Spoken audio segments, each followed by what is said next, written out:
On pourrait aller jusqu'à dire qu'Icare n'a nul besoin d'une théorie explicative, que c'est une compétence acquise, sans compréhension, un processus darwinien d'exploration de l'environnement, et ce serait assez exact. On a tout de même besoin d'un corpus théorique, ne serait-ce que pour contrer l'hystérie pharmacocinétiste, qui est un frein à la clinique et à la recherche de la rémission.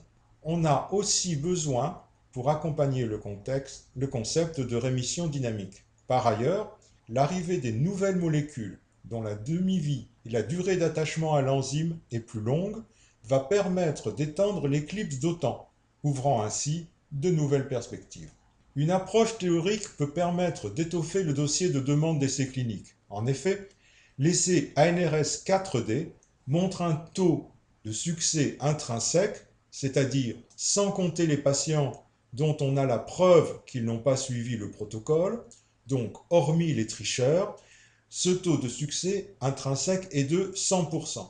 C'est-à-dire que le protocole 4 sur 7 vise peut-être encore trop court. On peut faire mieux et soulager encore davantage les patients et le système de santé. C'est un enjeu à 150 millions d'euros par an, par jour gagné. Aujourd'hui, on a une cinquantaine de patients en 2 sur 7, voire 1 sur 7. Il y a à l'évidence quelque chose à gratter, et on ne peut pas se permettre de passer à côté. On aurait aussi bien envie de franchir la barrière du 1 sur 7 pour passer au 1 sur 15, ne laissant alors aux tenants de l'hystérie pharmacocinétiste aucune possibilité d'ergoter davantage. Enfin, l'expérimentation clinique montre que certaines combinaisons de médicaments ne sont pas favorables, comme l'usage d'Icentress. On peut penser que certaines combinaisons seront plus favorables que d'autres pour la rémission dynamique, mais on ne dispose d'aucune théorie ou outil permettant de construire les meilleures synergies.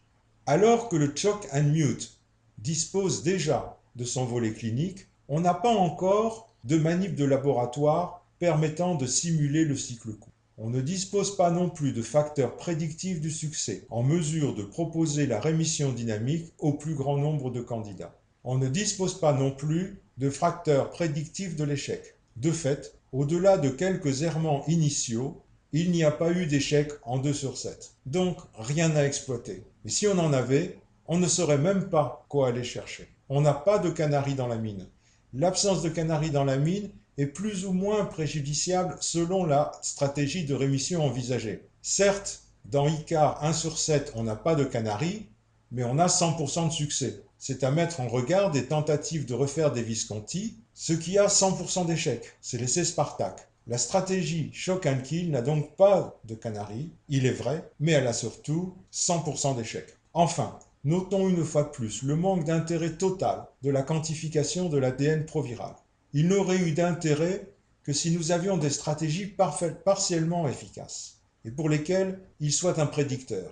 Ce n'est pas le cas. Il n'y a pas d'espace gris où espérer l'utiliser comme outil de navigation. ICAR a bien trop de succès et le shock and kill bien trop d'échecs. On peut constater que le shock and kill, jusqu'alors seule proposition de rémission, a reçu une centaine de millions en pure perte. Autrement dit, l'investissement ainsi fait fut un gaspillage et investir plus avant, probablement une erreur d'allocation.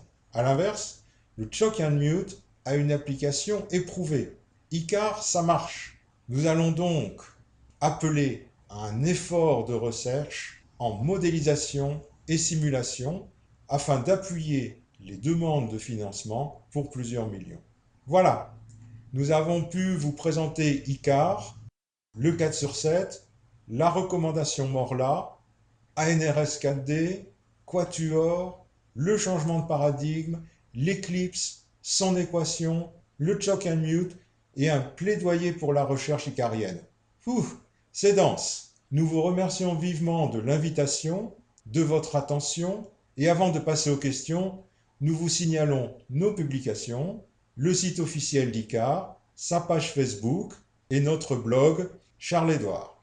Nos deux présentations, celle de Jacques Lebovitch sur le changement de paradigme et celle-ci, seront disponibles sur Internet, sur YouTube, en téléchargement et en replay. Merci.